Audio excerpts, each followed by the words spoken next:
안녕하세요. 저는 지금 58세 여자고요. 지난 15년을 조카 하나 간병하며 살아온 사람이에요. 제 인생 전부를 쏟아부었다고 해도 과언이 아닐 정도로 모든 걸 다 바쳤어요. 그런데 최근에 있었던 일 때문에 제가 지금까지 살아온 게 맞는 건지 아니면 제가 너무 바보같이 산 건지 혼란스러워서 이렇게 사연을 보내요.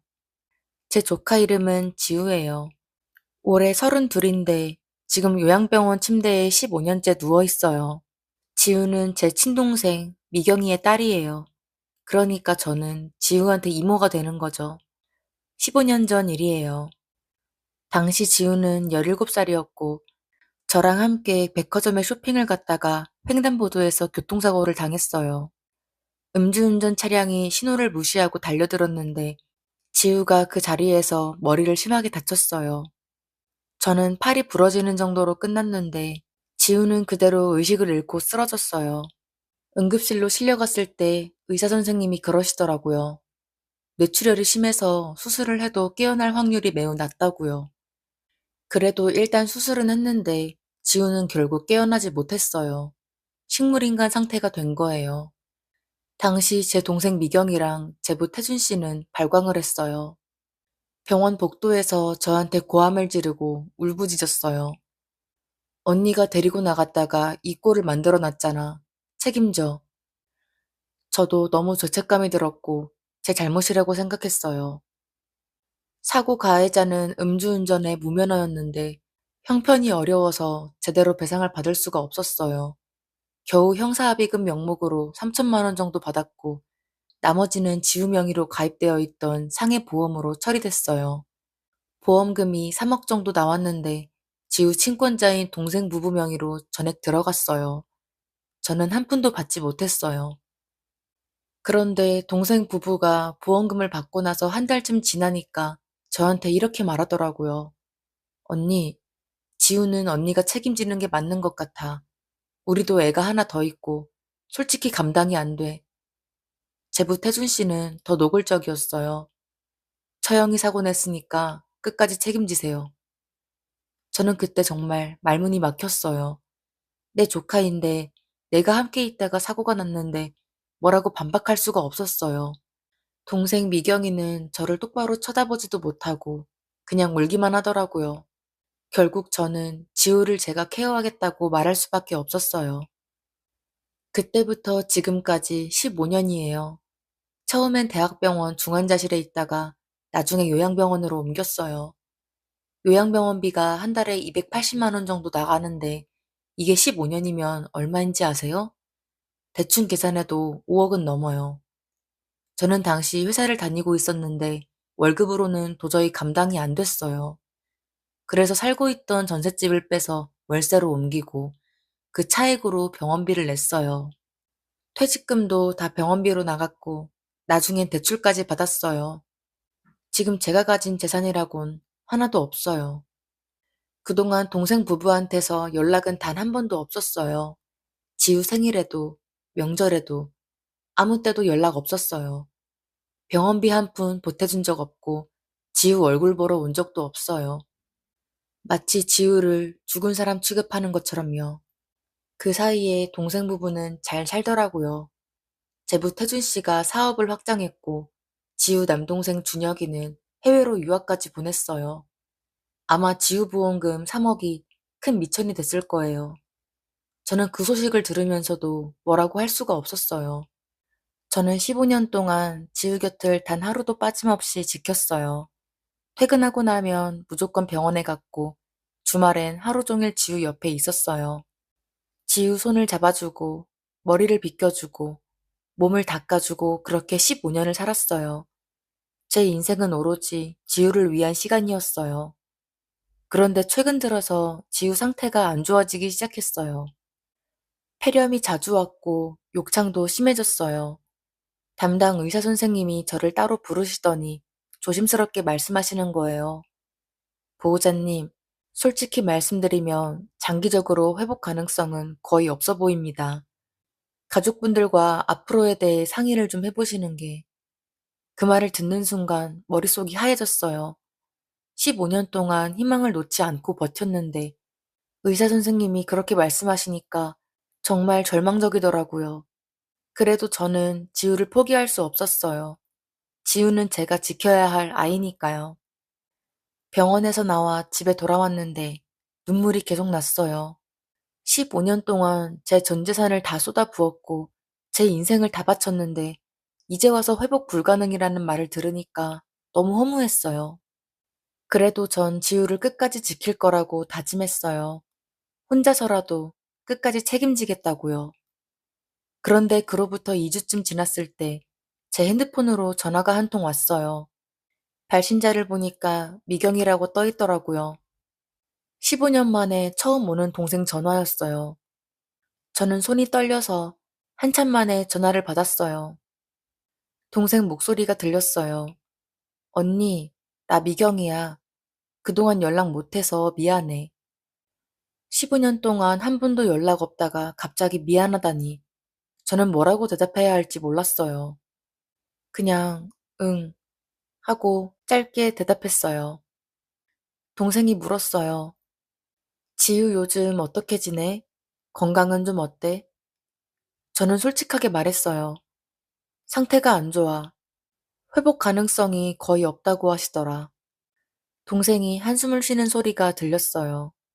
그러더니 동생이 말했어요. 언니, 그동안 정말 고생 많았어. 우리가 아무것도 안 도와줘서 미안해. 저는 그 말에 눈물이 핑 돌았어요.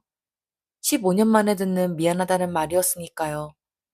그런데 동생이 이어서 한 말에 저는 뭔가 이상하다는 느낌이 들었어요.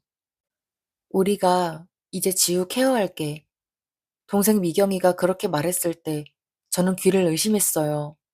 15년 동안 단 한 번도 연락 없던 사람이 갑자기 케어를 하겠다니. 무슨 뜻인지 이해가 안 됐어요. 저는 조심스럽게 물었어요. 무슨 말이야, 미경아? 갑자기 왜 그래? 동생이 대답했어요. 언니, 우리도 지우 엄마 아빠잖아. 그동안 언니한테만 맡겨둬서 미안했어. 이제 우리가 책임지려고. 목소리는 진지했는데 왠지 모를 위화감이 들었어요. 저는 솔직하게 말했어요. 미경아, 15년 동안 한 번도 안 왔잖아. 갑자기 왜 이러는 거야? 동생이 약간 목소리를 높였어요. 언니, 그렇게 말하면 우리가 나쁜 사람 같잖아.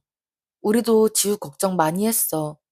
그냥 언니가 잘 케어하고 있는 것 같아서 안심하고 있었던 거지.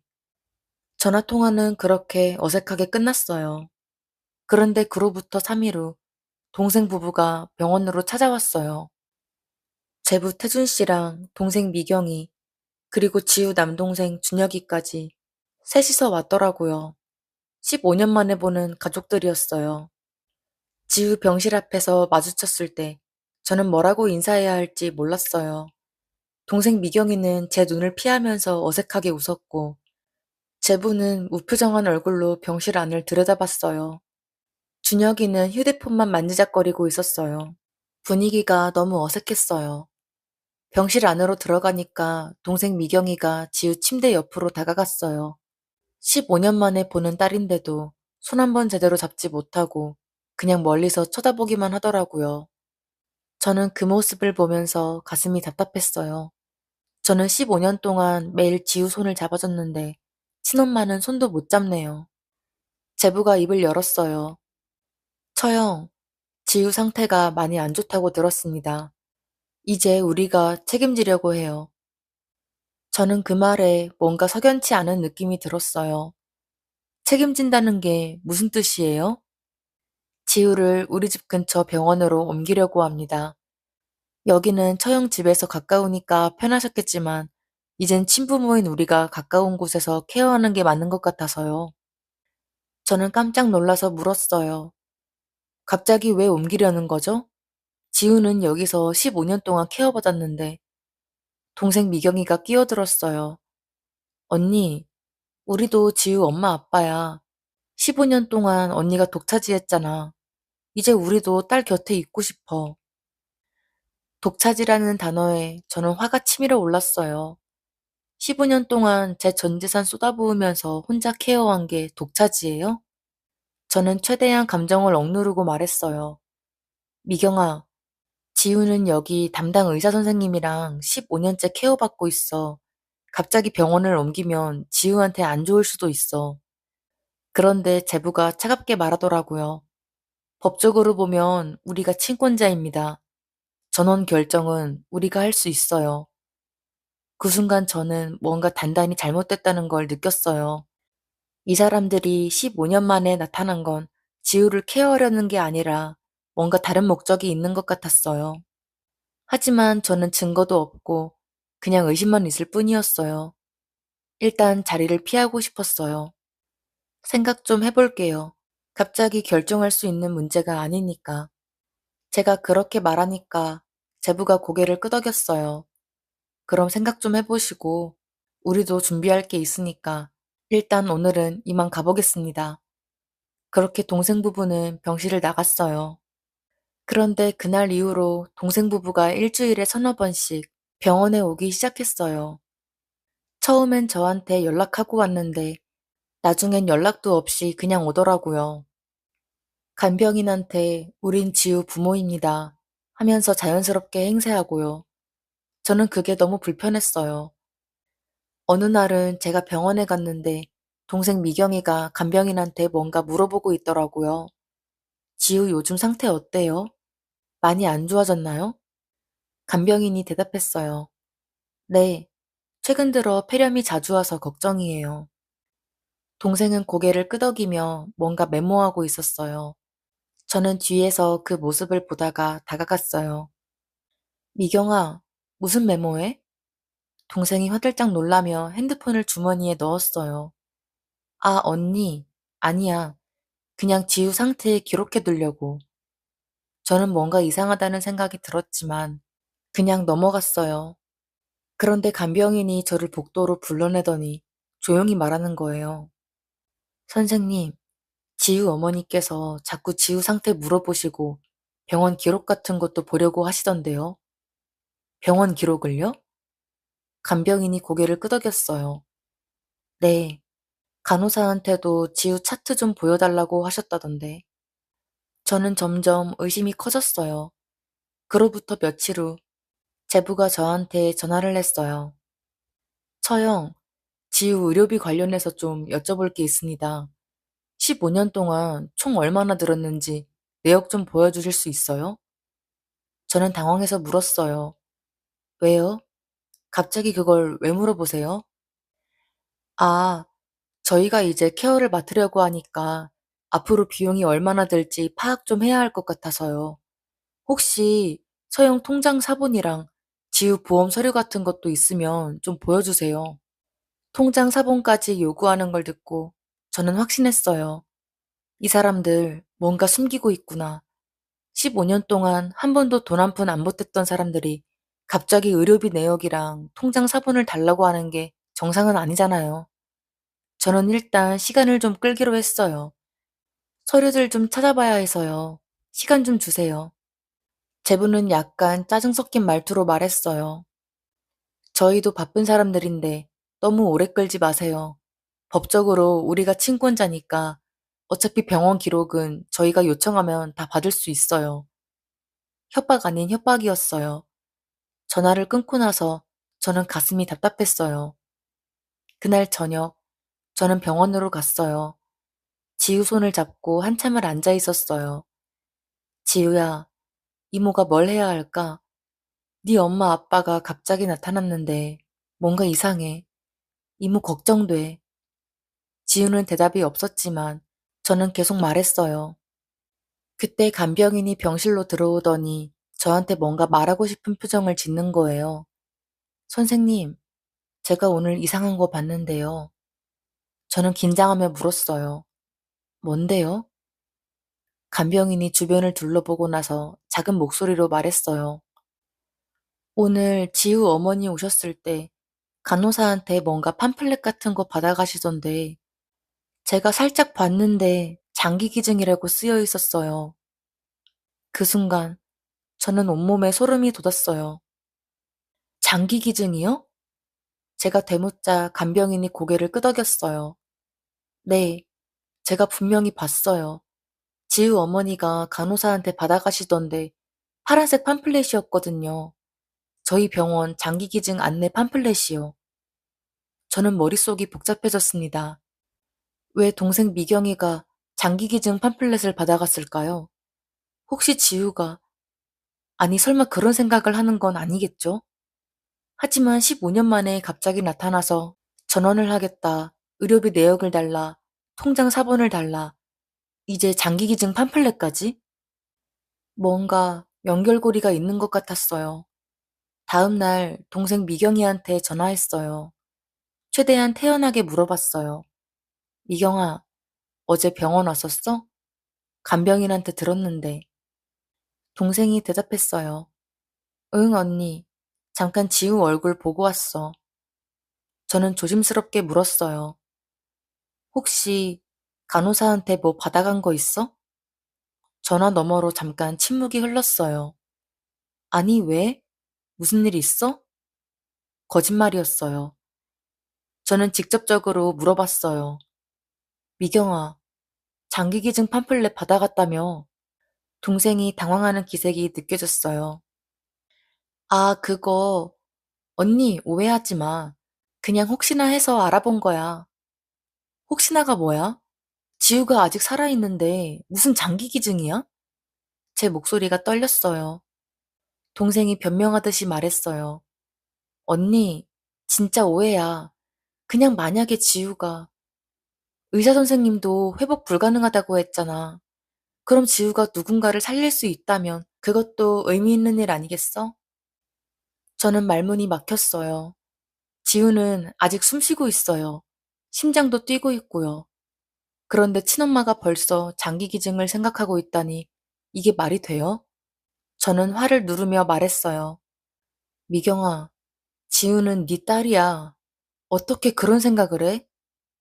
동생이 목소리를 높였어요.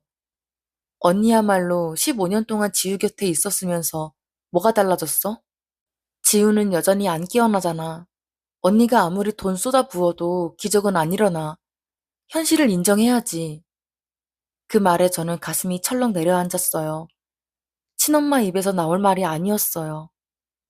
전화를 끊고 나서 저는 한참을 멍하니 앉아 있었어요. 뭔가 잘못됐어요. 확실히 잘못됐어요. 동생 부부가 15년 만에 나타난 건 지우를 케어하려는 게 아니라 다른 목적이 있는 게 분명했어요. 저는 직접 확인해 보기로 했어요.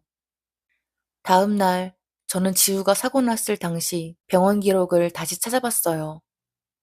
15년 전 서류들이니까 집에 보관해뒀던 파일을 뒤졌어요. 사고 당시 경찰 조서, 합의서, 보험금 청구 서류들이 나왔어요. 혹시 제가 놓친 게 있을까 싶어서 하나하나 다시 읽어봤어요. 지우 명의로 가입돼 있던 상해보험금 3억 수령 내역서가 나왔어요. 수령자는 친권자인 미경이와 제부 태준 씨였죠. 이미 알고 있던 사실이었지만 서류를 다시 확인해 보니까 정확한 날짜가 눈에 들어왔어요. 보험금 지급일이 사고 난 지 딱 2달 만이었더라고요. 그때는 지우가 아직 중환자실에 있을 때였어요. 회복 가능성이 있는지 없는지도 모르던 시기였는데 동생 부부는 그 와중에 보험금부터 챙겼던 거예요. 저는 그때도 충격이었지만 지금 다시 확인하니까 화가 치밀어 올랐어요. 그 돈으로 제부는 사업 확장했고 준혁이는 유학까지 갔잖아요. 그러다가 뒤쪽에서 제가 한 번도 본 적 없는 서류가 나왔어요. 파일 맨 뒤에 끼워져 있었는데 제목을 보고 심장이 멎는 줄 알았어요. 사망보험금 증서라고 적혀 있었거든요. 사망보험이요? 저는 그런 게 있는 줄도 몰랐어요. 15년 동안 제가 의료비 내역이랑 영수증만 챙겼지 보험 관련 서류는 동생 부부가 다 가져갔거든요. 자세히 읽어보니까 지우가 사망할 경우 2억이 지급된다고 적혀 있었어요. 수익자는 친권자인 미경이와 제부였고요. 그러니까 지우가 죽으면 동생 부부가 2억을 받는다는 거였어요. 15년 전 사고 났을 때 3억 받았고 지우가 죽으면 또 2억을 받는다고요? 그럼 동생 부부가 15년 만에 갑자기 나타나서 전원하겠다, 장기기증 알아본다, 이런 게 다 혹시 그 2억 때문에? 생각만 해도 끔찍했어요. 아니야, 설마. 그럴 리 없어. 아무리 그래도 지우 친부모인데. 하지만 머릿속으론 계속 의심이 커져갔어요. 장기기증 팜플렛, 전원 요구, 의료비 내역 요청, 그리고 사망보험금 2억. 다음 날 저는 병원으로 갔어요. 간호사한테 물어봤어요. 혹시 지우 보호자 중에 다른 분이 병원 기록 요청한 적 있나요? 간호사가 고개를 끄덕였어요. 네, 지우 어머니께서 일주일 전쯤에 차트 복사 요청하셨어요. 친권자시니까 드렸죠. 차트 복사를요? 왜요? 간호사가 대답했어요. 전원 준비하신다고 하시더라고요. 다른 병원에 제출해야 한다면서요. 전원 준비는 진짜였구나. 그런데 어느 병원으로 옮기려는 걸까요? 저는 간호사한테 더 물어봤어요. 혹시 어느 병원으로 간다고 하던가요? 간호사가 잠깐 생각하더니 말했어요. 정확한 이름은 기억 안 나는데 대학병원이라고 하셨던 것 같아요. 서울 쪽에 있는. 저는 병원 로비로 나와서 휴대폰으로 검색해 봤어요. 동생 미경이네 집 근처 대학병원을 찾아봤더니 두 곳이 나왔어요. 그 중 하나가 장기 이식으로 유명한 병원이었어요. 신장, 간, 콩팥 이식 전문 병원이요. 왜 하필 그 병원이에요? 지우는 이식이 필요한 게 아니라 장기간 케어가 필요한 환자인데 왜 이식 전문 병원으로 옮기려는 거죠? 아니면 지우를 장기 기증자로 만들려고? 생각만 해도 끔찍했어요. 그날 오후 저는 병원 복도를 걷다가 원무과 쪽에서 익숙한 목소리를 들었어요. 제부 목소리였어요. 저는 재빨리 복도 기둥 뒤에 숨어서 지켜봤어요. 제부가 원무과 직원한테 뭔가 서류를 받고 있더라고요. 파란색 서류 몇 장이었는데 제목이 뭔지는 안 보였어요. 하지만 제부 표정이 심각했어요. 서류를 가방에 넣고 복도로 나가더니 휴대폰으로 누군가에게 전화를 거는 게 보였어요. 저는 제부가 완전히 사라질 때까지 기다렸다가 원무과로 갔어요. 직원한테 최대한 자연스럽게 물어봤어요. 저기요, 방금 나가신 분이 무슨 서류 받아가셨나요? 직원이 저를 보며 물었어요. 보호자분이신가요? 저는 고개를 끄덕였어요. 네, 저 지우 이모예요. 15년 동안 케어해온 보호자고요. 방금 나가신 분은 지우 아버지인데 무슨 서류 받아가셨는지 궁금해서요. 직원이 컴퓨터를 확인하더니 말했어요. 아, 지우 아버지께서 연명치료 중단 동의서 양식 받아가셨네요. 그 순간 저는 심장이 멎는 줄 알았어요. 연명치료 중단 동의서라고요? 그게 무슨 서류예요? 제 목소리가 떨렸어요. 직원이 설명해줬어요.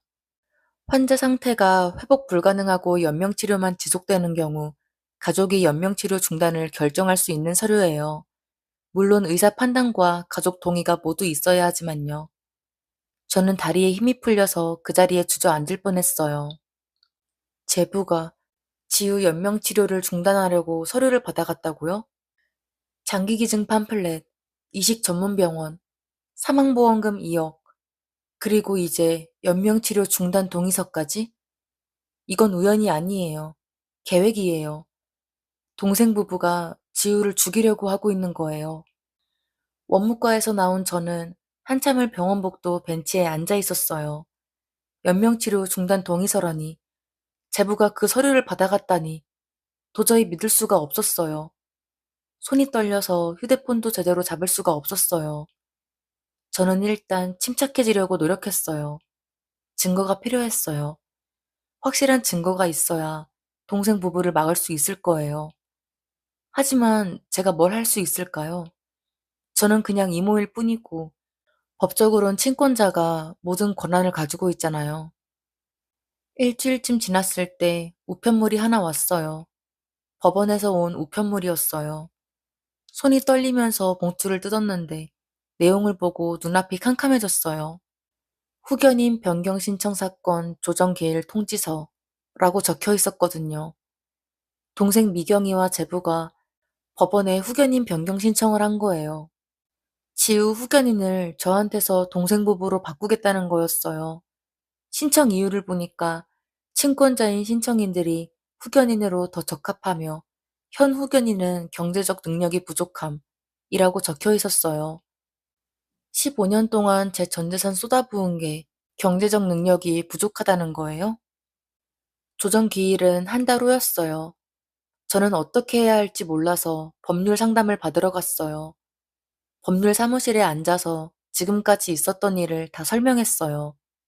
15년 간병, 동생 부부 갑작스런 등장, 장기 기증 팜플렛, 연명치료 중단 동의서까지요.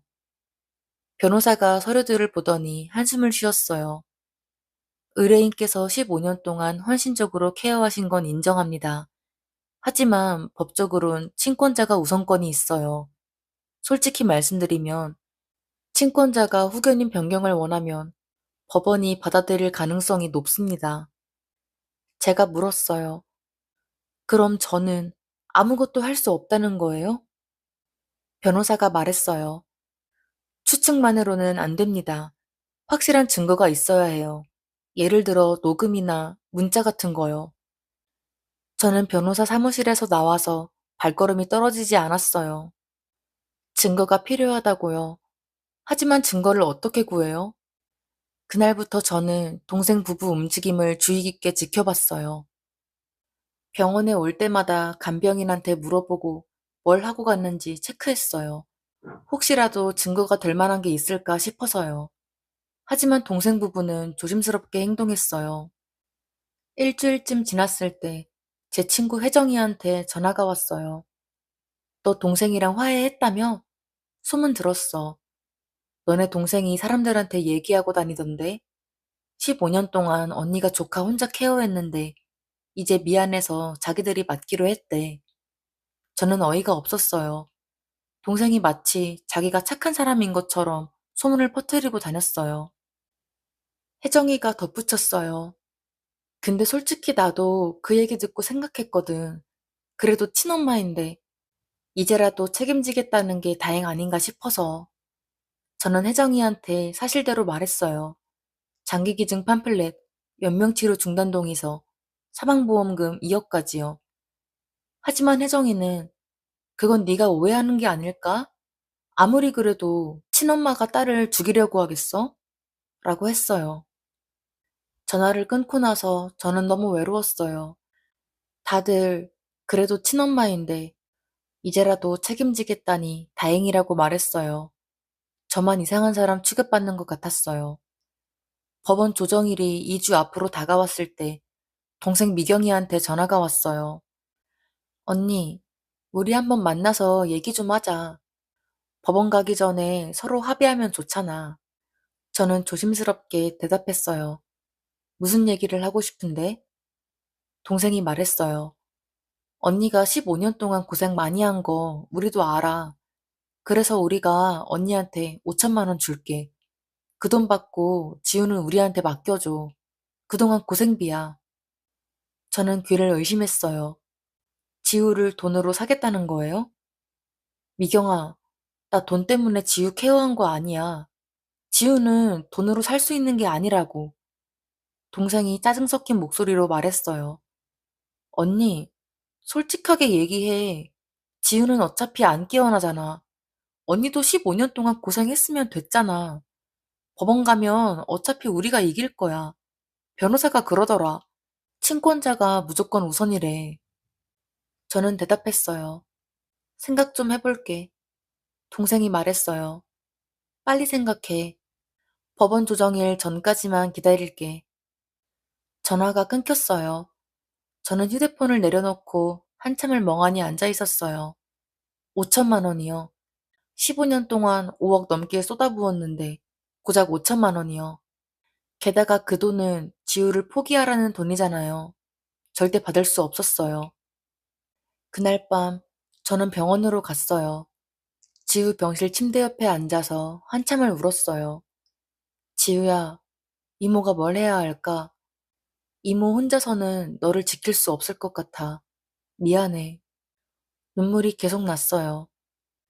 그때 간병인이 조용히 병실로 들어왔어요. 제가 우는 모습을 보고 놀란 것 같았지만 옆에 앉아서 제 등을 토닥여줬어요. 한참을 그렇게 있다가 간병인이 조심스럽게 말했어요. 선생님, 제가 뭔가 들었는데 말씀드려도 될까요? 저는 눈물을 닦으며 물었어요. 뭔데요? 간병인이 주머니에서 작은 메모지를 꺼냈어요. 오늘 낮에 지우 어머니 오셨을 때 간호사한테 하신 말씀인데 제가 우연히 들었어요. 뇌사 판정 나면 바로 연락 달라고. 저는 손이 떨렸어요. 간병인이 작은 목소리로 말했어요. 선생님, 이거 이상하지 않아요? 저도 마찬가지였어요. 이건 이미 지우가 죽을 거라고 가정하고 있는 거잖아요. 아니, 어쩌면 지우를 뇌사 상태로 만들 계획까지 세우고 있는 건 아닐까요? 저는 더 이상 혼자서는 안 되겠다고 판단했어요. 다음 날, 저는 사설탐정 사무실을 찾아갔어요. 인터넷으로 검색해서 평이 좋은 곳으로 골랐어요. 탐정님 앞에 앉아서 지금까지 있었던 일을 설명했어요. 탐정님이 고개를 끄덕이며 메모했어요. 의뢰인 동생분과 제부 뒷조사가 필요하시겠네요. 재정 상황, 최근 행적, 통화 기록 같은 거 확인해 보겠습니다. 저는 물었어요. 얼마나 걸릴까요? 2주 정도면 기본적인 건 파악 가능할 겁니다. 탐정 비용이 만만치 않았지만 저는 할 수밖에 없었어요. 지우를 지키기 위해서라면 뭐든 해야 했어요. 계약서에 서명하고 나왔는데 다리에 힘이 풀렸어요. 제가 지금 친동생을 조사하고 있다는 게 믿기지 않았어요. 일주일쯤 지났을 때 탐정님한테 전화가 왔어요. 의뢰인님, 일단 1차 조사 결과 나왔습니다. 직접 만나서 말씀드리는 게 좋을 것 같은데요. 목소리가 심각했어요. 저는 부랴부랴 탐정 사무실로 갔어요. 탐정님이 파일 하나를 제 앞에 놓았어요. 먼저 제부 태준 씨 재정 상황입니다. 사업체 운영하시는 거 맞죠? 저는 고개를 끄덕였어요. 탐정님이 서류를 펼쳤어요. 현재 부채가 8억 정도 됩니다. 작년부터 사업이 안 좋아져서 대출을 여러 군데서 받으셨더라고요. 8억이요? 저는 깜짝 놀랐어요. 제부가 사업 확장했다고 들었는데 알고 보니 부도 위기였던 거예요. 탐정님이 다른 서류를 꺼냈어요. 그리고 의뢰인 동생분 아드님, 준혁 씨 관련해서도 문제가 있습니다. 준혁이요? 탐정님이 고개를 끄덕였어요. 네, 해외 유학 다녀오신 건 맞는데 귀국 후에 도박에 빠지셨더라고요. 현재 도박 빚이 3천만 원 정도 됩니다. 저는 말문이 막혔어요. 동생 부부가 겉으로는 잘 사는 것처럼 보였는데 속은 완전히 망가져 있던 거예요. 탐정님이 계속 설명했어요. 그래서 제가 좀 더 파고들어 봤는데요. 의뢰인 동생분이 최근 3개월 전부터 여러 병원에 장기 기증 관련해서 문의를 했더라고요. 저는 손이 떨렸어요. 3개월 전이요? 그때는 지우 상태가 악화되기 전인데요. 탐정님이 고개를 끄덕였어요. 맞습니다. 그러니까 의뢰인 동생분은 조카분 상태 악화 소식 듣기 전부터 이미 계획을 세우고 있었던 겁니다. 저는 눈앞이 캄캄해졌어요. 동생이 처음부터 지우를 죽일 생각이었다는 거잖아요. 탐정님이 또 다른 서류를 꺼냈어요. 그리고 이건 결정적인 증거인데요. 제부가 지우 양을 옮길 병원의 담당 의사랑 통화한 녹취 파일입니다. 탐정님이 노트북을 켜서 파일을 재생했어요. 제부 목소리가 들렸어요. 선생님, 그러니까 뇌사 판정 나면 바로 장기 기증 진행 가능한 거죠? 의사 목소리가 들렸어요. 네, 가족분들 동의만 있으면 바로 진행 가능합니다. 다만 뇌사 판정은 의료진이 정확히 판단해야 하고요. 제부가 대답했어요. 알겠습니다. 그럼 준비 잘 부탁드립니다. 녹취가 끝났어요. 저는 노트북 화면을 멍하니 바라봤어요. 제부가 의사한테 대놓고 물어본 거예요.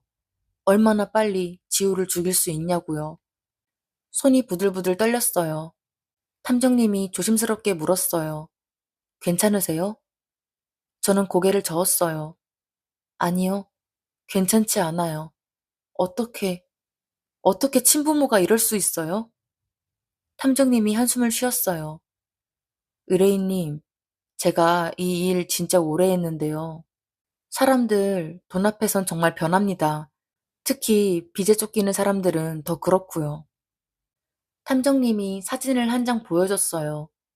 그리고 이건 장기기증 동의서인데요. 의뢰인 동생분이 이미 서명해 놓은 겁니다. 날짜만 비워뒀더라고요. 이건 어디서 구한 거예요? 탐정님이 대답했어요. 제부 차 안에 있었습니다. 조수석 서랍에 보관하고 계시더라고요. 저는 사진을 보면서 눈물이 났어요. 동생이 이미 모든 걸 준비해 놓고 지우가 죽기만 기다리고 있었던 거예요. 탐정님이 물었어요. 의뢰인님, 이 증거들로 경찰에 신고하시겠습니까?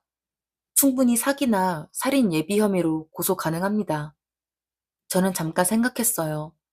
경찰에 신고하면 동생 부부는 조사받을 거예요. 하지만 그게 끝일까요? 저는 물었어요. 신고하면 후견인 변경 신청은 어떻게 되나요? 탐정님이 대답했어요. 경찰 조사 중이면 법원에서 신청을 보류하거나 기각할 가능성이 높습니다. 그럼 일단 지우는 제가 계속 지킬 수 있겠네요. 저는 결심했어요. 신고는 나중에 하고 일단 법원 조정일에 이 증거들을 제출하겠습니다. 동생 부부 얼굴 보고 직접 따지고 싶어요. 탐정님이 고개를 끄덕였어요. 알겠습니다. 증거 파일 다 드릴 테니 잘 보관하세요. 탐정 사무실에서 나와서 저는 한참을 걸었어요. 머릿속이 복잡했어요. 15년 동안 저는 뭘 한 걸까요? 제 전 재산 쏟아부어서 지우 살렸는데 지우 친엄마는 딸을 죽이려고 계획을 세우고 있었어요. 허탈했어요. 하지만 동시에 화가 났어요. 지우는 아직 살아있어요. 그런데 동생 부부는 지우를 이미 죽은 사람 취급하고 보험금 계산이나 하고 있어요. 절대 용서할 수 없었어요. 저는 병원으로 갔어요. 지우 병실에 들어가서 침대 옆에 앉았어요. 지우 손을 잡으며 말했어요. 지우야, 이모가 너를 지킬게. 절대 네 엄마한테 안 넘겨줄 거야. 그때 제 휴대폰에 문자가 왔어요. 동생 미경이었어요. 언니, 생각 다 했어? 5천만 원 받고 지우 우리한테 맡길 거지? 법원 조정일 이틀 앞인데 빨리 답해줘. 저는 문자를 보고 피식 웃었어요. 답장을 보냈어요. 미경아, 법원에서 보자. 할 얘기 많아. 문자를 보내고 나서 저는 탐정님한테 받은 파일들을 다시 한번 확인했어요. 녹취 파일, 장기기증 동의서, 재부 재정 상황, 준혁이 도박빚 내역까지요. 이제 준비는 다 됐어요. 다음 날, 저는 제 변호사님과 만났어요. 탐정이 준 증거 파일을 다 보여드렸어요. 변호사님 표정이 점점 굳어지더니 한숨을 쉬었어요. 이건 정말 심각하네요. 이 정도면 사기나 살인 예비 혐의로도 고소 가능합니다. 저는 물었어요. 내일 조정해서 이걸 다 제출하면 어떻게 되나요?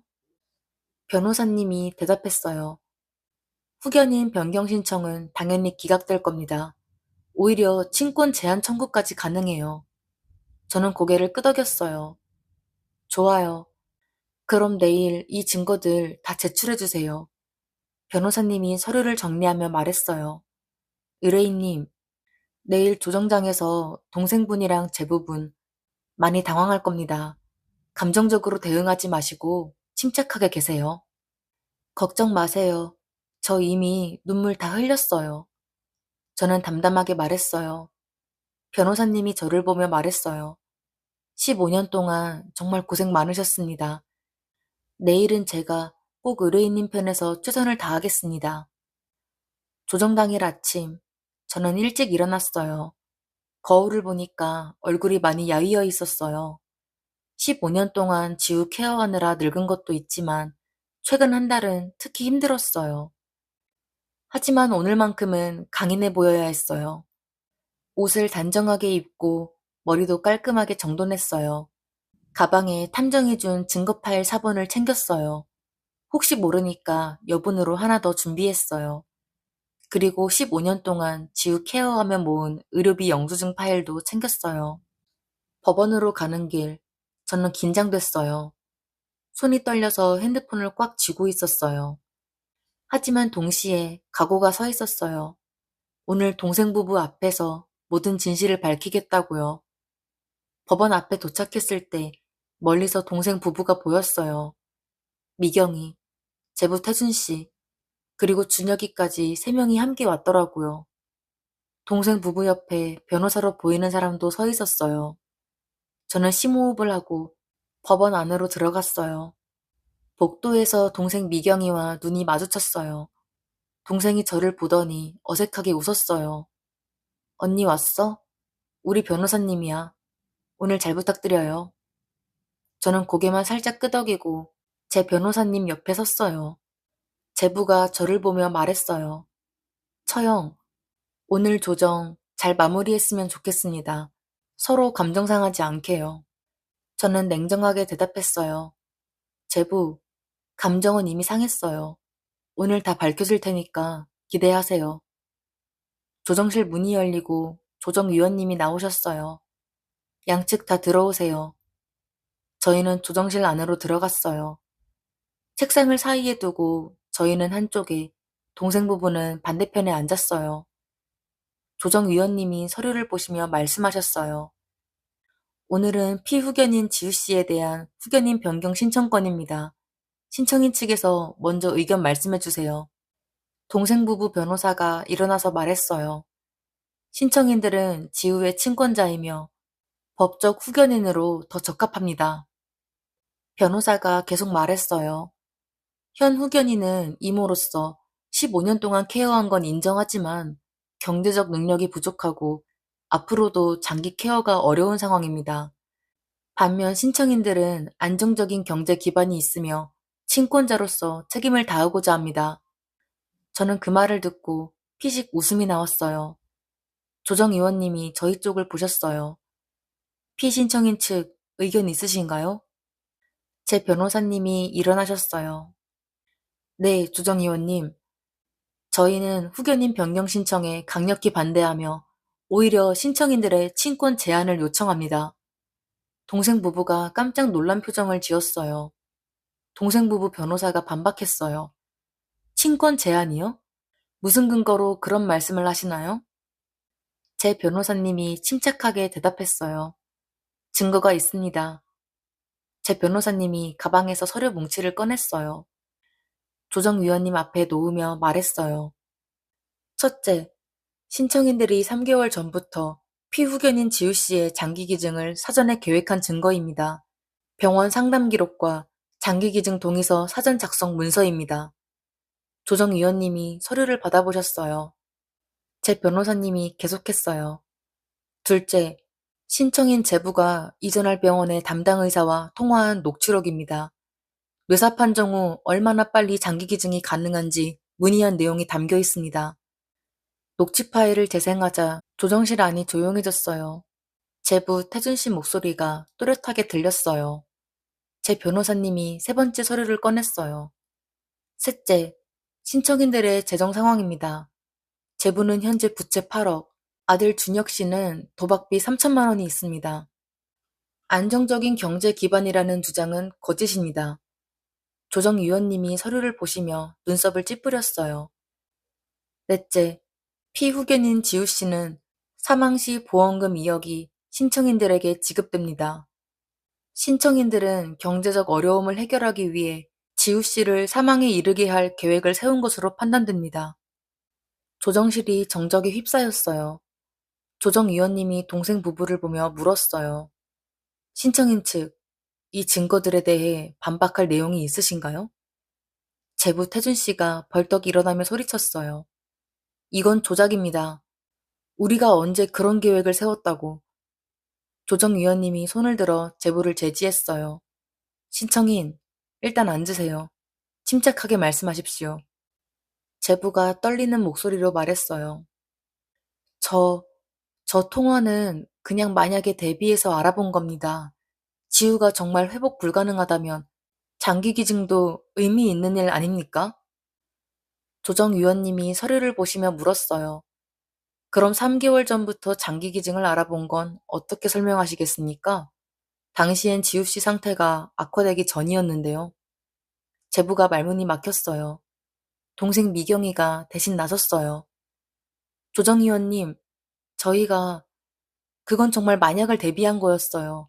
15년 동안 깨어나지 못했으니까 언젠가는 결정해야 할 일이라고 생각했어요.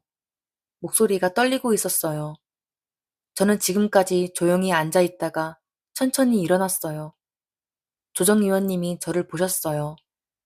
피신청인, 하실 말씀 있으신가요? 저는 동생 미경이를 똑바로 쳐다보며 말했어요. 미경아, 너 지우한테 15년 동안 단 한 번이라도 와본 적 있어? 동생이 고개를 숙였어요. 저는 계속 말했어요. 생일에도 안 왔고, 명절에도 안 왔고, 병원비 한 푼도 안 냈지. 그런데 갑자기 나타나서 뭐? 케어하겠다고? 동생이 작은 목소리로 말했어요. 언니가, 지우가 그렇게 된 건 언니 때문이었잖아요. 저는 피식 웃었어요. 그래. 그래서 난 내가 할 수 있는 끝까지 책임지려고 했어. 그런데 넌 지우 상태가 안 좋아졌다는 소식 듣고 갑자기 나타난 거잖아. 저는 가방에서 또 다른 서류를 꺼냈어요.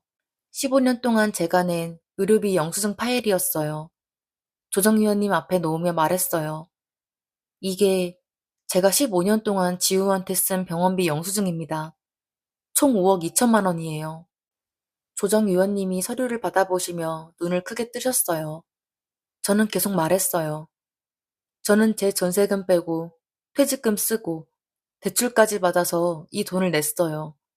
그동안 동생 부부한테서 받은 돈은 단 한 푼도 없어요. 동생이 고개를 들지 못했어요. 저는 동생을 보며 물었어요. 미경아, 너 지우 사고 났을 때 보험금 3억 받았지? 그 돈으로 뭐 했어? 동생이 입술을 깨물었어요. 저는 대신 대답했어요.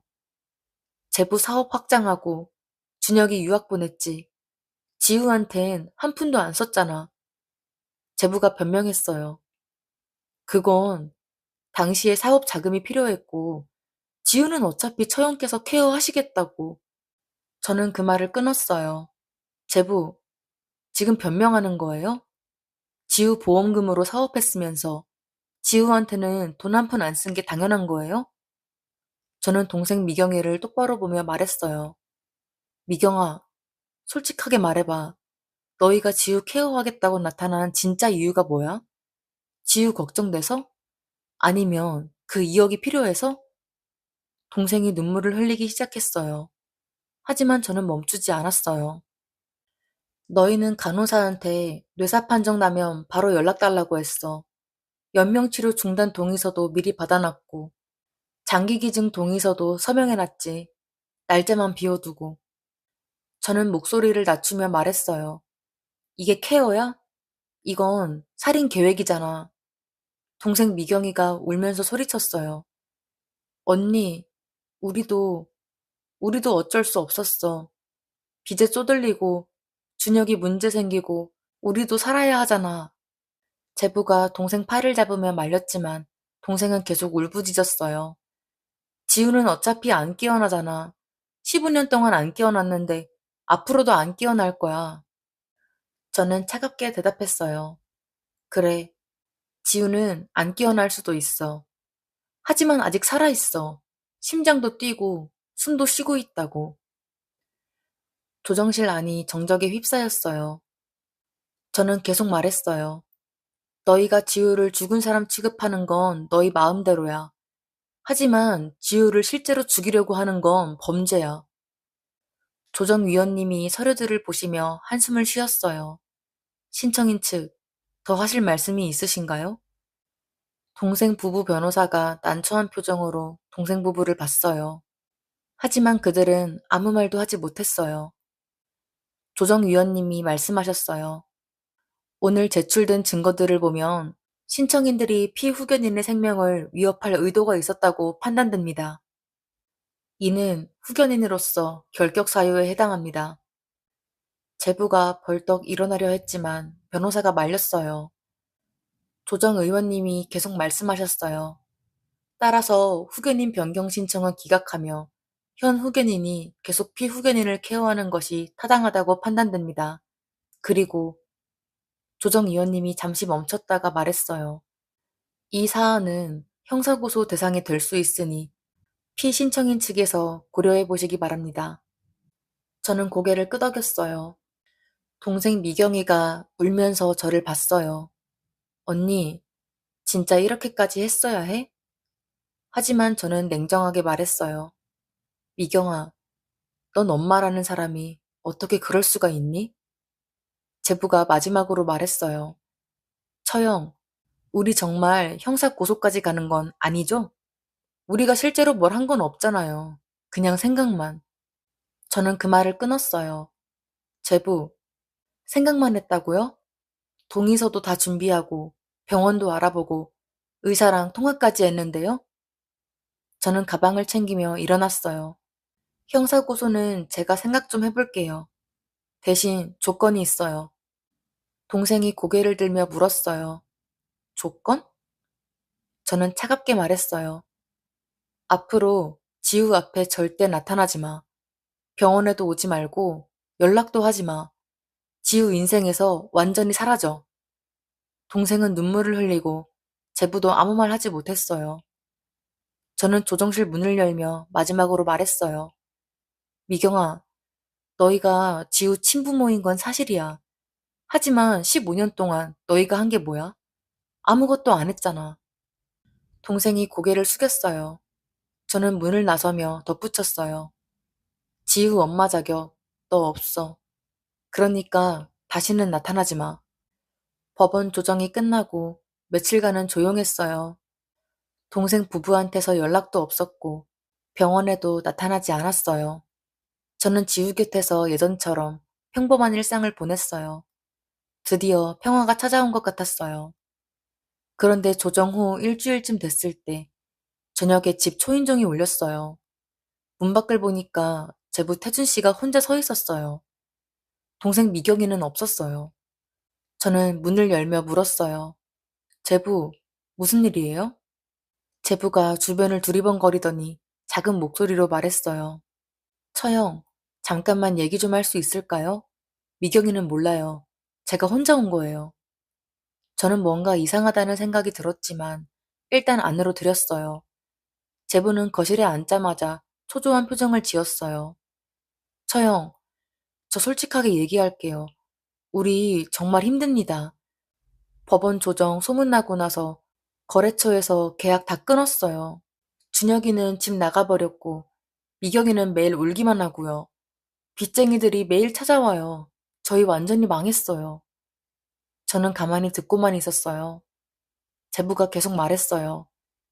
처형, 그래서 제가 처형한테 제안이 하나 있어요. 저는 눈썹을 찌푸렸어요. 제안이요? 제부가 조심스럽게 말했어요.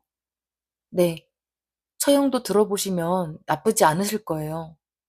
제부가 목소리를 낮추며 말했어요. 지우, 장기기증 진행하게 해주세요. 대신 제가 처형한테 1억 드릴게요. 저는 귀를 의심했어요. 순간 말문이 막혀서 아무 말도 나오지 않았어요. 제부가 제 표정을 보고 급하게 덧붙였어요. 처형, 오해하지 마세요. 지우 생각해서 하는 말이에요. 지우는 15년 동안 깨어나지 못했잖아요. 앞으로도 가망 없다고 의사 선생님도 그랬고요. 그럼 지우가 이렇게 계속 누워있는 것보다 다른 사람 살리는 게 더 의미 있지 않겠어요? 저는 믿을 수가 없었어요. 법원에서 그렇게 망신당하고도 여전히 지우를 죽이려고 하다니요. 제부가 계속 말했어요. 처형도 15년 동안 고생 많이 하셨잖아요. 1억 있으면 빚도 다 갚고 편하게 사실 수 있어요. 지우도 누군가를 살리는 거니까 지우한테도 좋은 일 아니에요? 저는 천천히 일어났어요. 제부가 기대하는 눈빛으로 저를 봤어요. 저는 부엌으로 가서 서랍을 열었어요. 그리고 작은 녹음기를 꺼내서 제부 앞에 놓았어요. 빨간불이 켜져 있었어요. 제부 얼굴이 새하얗게 변했어요. 이, 이게 뭐예요? 저는 침착하게 대답했어요. 녹음기예요.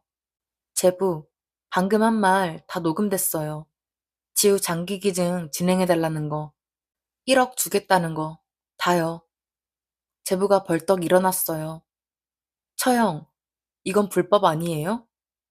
저는 고개를 저었어요. 아니에요. 여기는 제 집이고, 제부가 범죄 제한하는 거니까 합법이에요. 제부 손이 떨렸어요. 처형, 제발, 이러지 마세요. 저는 냉정하게 말했어요. 제부, 법원에서 그렇게 망신당하고도 정신 못 차렸네요. 여전히 지우를 죽일 생각만 하고 있어요. 제부가 급하게 변명했어요. 아니, 저는 진심으로 지우를 위해서, 저는 그 말을 끊었어요. 지우를 위해서요? 제부, 지우 위해서면 15년 동안 왜 안 왔어요? 병원비는 왜 한 푼도 안 냈어요? 저는 목소리를 높였어요. 제부는 지우가 아니라 돈만 생각하는 거잖아요. 처음부터 끝까지요. 제부가 고개를 숙였어요. 저는 휴대폰을 꺼내며 말했어요. 제부, 저 처음부터 고소할 생각이었어요. 제부가 올 거라는 것도 예상했고요. 제부가 고개를 들며 물었어요. 그럼 일부러 저를 들어오게 했어요? 저는 대답했어요. 추가 증거 확보하려고요. 제부가 얼마나 악랄한 사람인지 녹음으로 남기고 싶었거든요. 저는 112에 전화했어요. 여보세요? 경찰서죠? 신고할 게 있어요.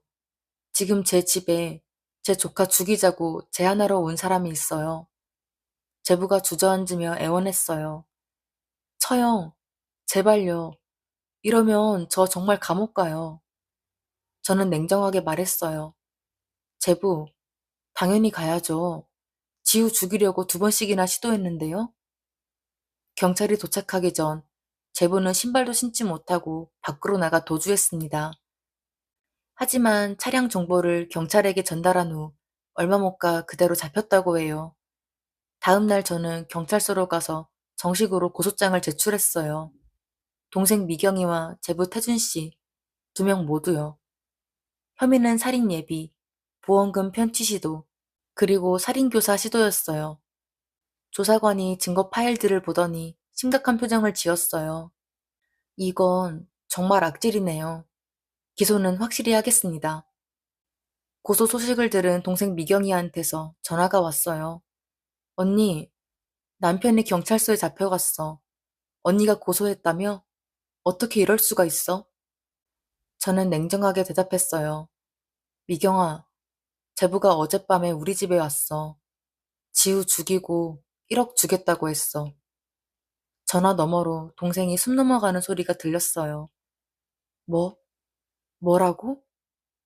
저는 말했어요. 녹음 다 했어. 법원에서도 증거로 제출할 거야. 동생이 울먹이며 말했어요. 언니, 우리 가족 이렇게 끝내니까 속이 시원해? 미경아, 너희가 끝난 게 아니야. 너희가 스스로 끝낸 거야. 지우 죽이려고 계획 세운 순간부터. 전화를 끊었어요. 더 이상 동생한테 할 말이 없었어요. 한 달쯤 지나서 검찰에서 연락이 왔어요. 동생 미경이와 제부 태준 씨 모두 기소됐대요. 특히 제부는 살인교사 시도 혐의가 추가돼서 구속영장까지 청구됐대요. 녹음 증거가 결정적이었다고 했어요. 재판은 3달 정도 진행됐어요. 결국 제부는 징역 3년 실형, 동생 미경이는 징역 2년에 집행유예 3년을 선고받았어요. 제부는 법정에서 끌려나가면서도 억울하다고 소리쳤지만 판사는 피고인의 행위는 계획적이고 악질적이라고 판결을 했어요. 그리고 법원은 동생 부부의 친권을 완전히 박탈했어요. 재판 끝나고 법원 복도에서 동생 미경이를 마주쳤어요. 동생은 많이 야위어 있었어요. 저는 그냥 지나쳤습니다. 미안하다는 말 이제 듣고 싶지도 않았어요. 그날 이후로 동생한테서 연락은 한 번도 없었어요. 소문으로 들으니까 동생은 작은 카페에서 아르바이트 한다더라고요. 준혁이는 집에 안 들어온다고 했어요. 저는 그 소식에도 아무 감정이 들지 않았어요. 지금 저는 예전처럼 지우 곁에서 시간을 보내고 있어요. 매일 병원에 가서 지우 손을 잡아주고 머리를 빗겨주고 책을 읽어줘요. 15년 전과 똑같은 일상이에요. 하지만 이제는 마음이 편해요. 누구도 지우를 위협하지 못하니까요. 간병인이 가끔 물어봐요. 선생님, 후회 안 하세요? 그래도 친동생인데. 저는 고개를 저으며 대답해요. 후회 없어요. 저는 제가 지켜야 할 사람을 지켰으니까요. 간병인이 웃으며 고개를 끄덕여요. 지우 손을 잡으며 조용히 말했어요. 지우야, 이제 아무도 너를 해치지 못해. 네 엄마도 아빠도 다시는 너한테 못 와. 이모가 끝까지 너를 지킬게. 지우는 대답이 없었지만 저는 괜찮았어요. 지우가 숨쉬고 있다는 것만으로도 충분했으니까요. 사람들은 가끔 저한테 물어봐요. 15년 동안 깨어나지도 않는 조카를 왜 그렇게 케어해요? 친동생까지 고소하면서요. 저는 그럴 때마다 이렇게 대답해요. 지우를 포기하는 순간 저도 사람이 아니게 될 것 같았어요. 동생처럼요. 피는 물보다 진하다고 하죠. 하지만 저는 이제 알아요. 진짜 가족은 피가 아니라 끝까지 곁을 지키는 사람이라는 걸요. 15년 동안 지우 곁을 지킨 건 친엄마가 아니라 저였어요.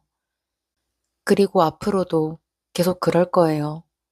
지우가 숨쉬는 한 저는 여기 있을 거예요. 여기까지가 오늘 사연자님께서 보내주신 이야기였습니다. 15년이라는 긴 시간 동안 혼자서 조카를 케어하시고 결국엔 친동생까지 고소하셔야 했던 그 마음이 얼마나 아프셨을까요? 하지만 사연자님은 끝까지 흔들리지 않고 지우를 지키셨어요. 진짜 가족의 의미가 무엇인지 보여주신 것 같습니다. 혹시 비슷한 상황에 계신 분들이라면 이 사연을 듣고 힘을 얻으셨으면 좋겠어요. 혈연이라는 이유로 참아야 한다. 가족이니까 용서해야 한다는 말에 너무 얽매이지 마세요. 진짜 소중한 건 피가 아니라 곁을 지켜주는 그 마음이니까요. 사연자님, 앞으로도 지우와 함께 평안한 날들만 가득하시길 진심으로 기원합니다. 오늘 사연이 도움이 되셨다면 구독과 좋아요 부탁드려요. 여러분의 구독과 좋아요가 황혼의 편지함을 계속 운영할 수 있는 큰 힘이 됩니다. 다음에도 더 좋은 사연으로 찾아뵙겠습니다. 감사합니다.